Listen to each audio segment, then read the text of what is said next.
Hey guys, in this news update I want to talk about blood pressure, and on a personal note I just want to talk about how I lowered my blood pressure to 120/70, give or take a little bit on a daily basis.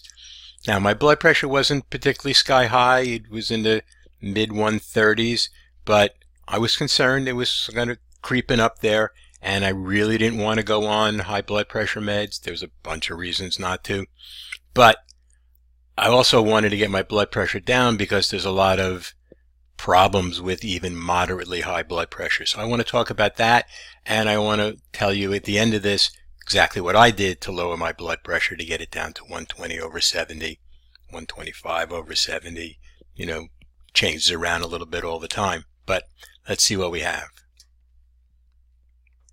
Now here's the first thing. Blood pressure doesn't need to be sky high to cause health problems. So I've talked to people with blood pressures of 180, 190, 200. I mean, those are incredibly high numbers. But even slightly elevated blood pressure can set the stage for serious health problems. So even in mine of the 135-ish going to 140, that's the stage for health problems. And so are you at risk? That's the big question. So here are some of the things that happen.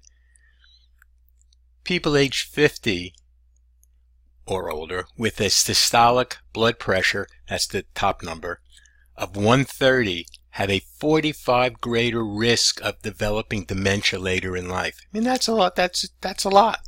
I mean, and 130 is not a big number for most people.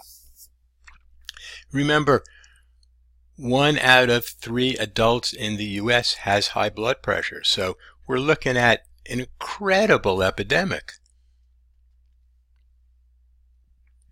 High blood pressure is often called a silent killer because it doesn't cause any symptoms. You don't really get anything going on unless it's just sky high, and then you could have some dizziness and headaches.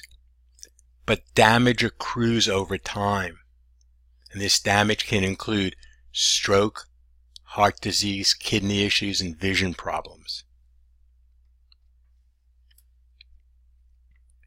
The researchers have found that people who had above normal pressure, and normal they're considering 120/80, and if those numbers were in the 120 to 140 range when they were under 30, so much younger than my general audience, they were more likely to have signs of heart disease in middle age. So the younger you are, the higher your blood pressure, the more risk you have later in life.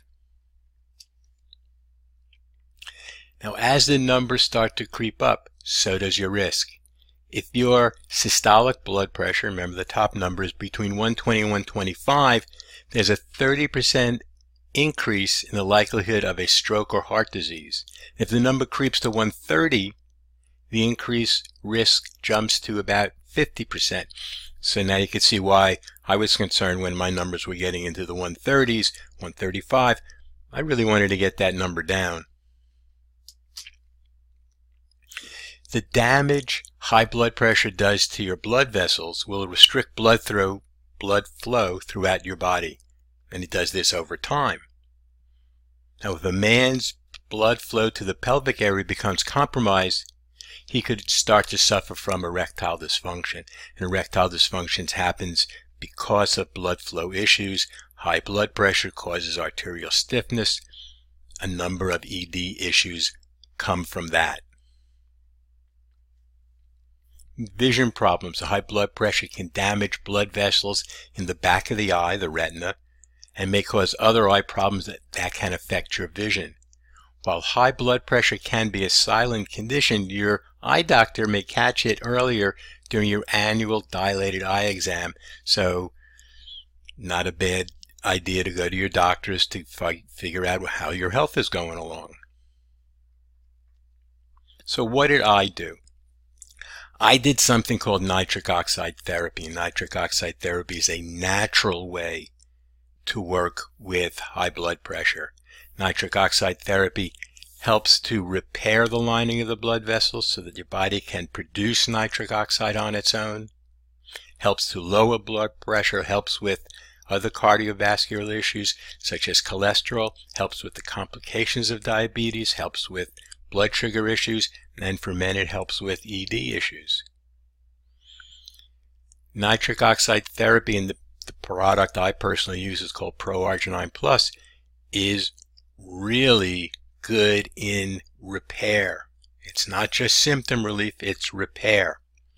Now, if you'd like to see a really good video on nitric oxide therapy, I'm leaving a link to one in the description below this video and in the comment section below this video. So you get to it in two different ways. If you have any questions about the nitric oxide therapy video, this video, or any of the videos in my channel, give me a call or text me at 609-410-4790. Or if you'd rather just leave me a question, you can do so in the comment section below this video. I want to thank you for stopping by today and watching this video. Have a great day, and here's to your good health.